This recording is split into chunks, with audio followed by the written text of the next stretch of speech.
All right, so this is your second type of drainage system or configuration that you can see with the drains. This is a slightly different type of drain. This is a Dawson-Mueller drain that has a smaller pigtail. We'll typically use these in patients who have a small renal pelvis where we cannot form a bigger pigtail. As you can see, at the end of the pigtail here, it has the side holes, which are what allow the system to drain the fluid. Again, this drainage system has three major components. You have your drain, and then you have a slightly different flushing mechanism here, which is a three-way valve. And then you also have your bag. So when the patient comes to you, this is how they should ideally look. You have your three-way valve connected to one side, to the drain on one side, and then to the bag on the other side. And your three-way valve should, in the ideal situation, have a mark on it that says off, which tells you which part of the valve is closed. And so wherever is marked off, there will be no drainage to that particular part. And so when the patient comes to you, the part that's marked off should be towards the blue clave, because that's how they will allow themselves to drain from the drain into the bag. So now in terms of flushing this, you can see that we have the same connections here. You have your connection from your drain to the flushing system, and then you have your connection from the flushing system to the bag.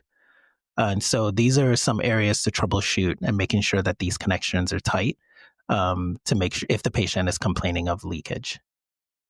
So in terms of flushing the system, it's a similar situation as the prior.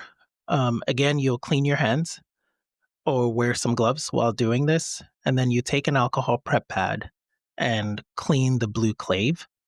And then you'll connect your 10 cc syringe. And now in this case, when you want to flush to the patient, because like I said, you want to flush 5 cc's to the patient and 5 cc's to the bag.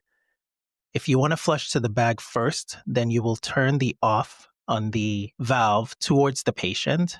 And when you instill this saline, it should then go into the bag. And then when I want to flush to the patient, I'll basically turn off to the bag and flush into the patient. And that's how you flush into the patient. And again, the thing to remember in similar fashion, in the same way for the previous system, is that you have to make sure that you open the system to the patient and to the bag by turning off towards the blue clave, so that this allows this patient to drain into the bag appropriately. So if a patient is having issues, when you're flushing to the patient, if this part of the drain is clogged, when you're flushing in that direction, you will meet a lot of resistance. So as I'm flushing there, it's a nice smooth flush, not a lot of resistance. So it's what you would expect for any kind of open system. However, if you're pushing into the patient and you're feeling like you're having to use a lot of force, then that is your indication that the drain is most likely clogged. And then that's your answer to know that there's something along this path into the patient that is going on.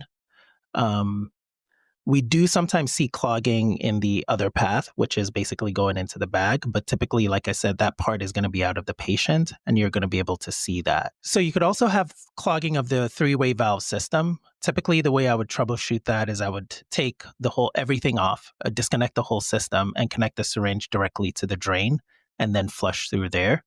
If it flows smoothly, then I know that there's something wrong with the other path that's outside of the patient. But that's not something that you necessarily have to do. That's something that we can do as the IRs.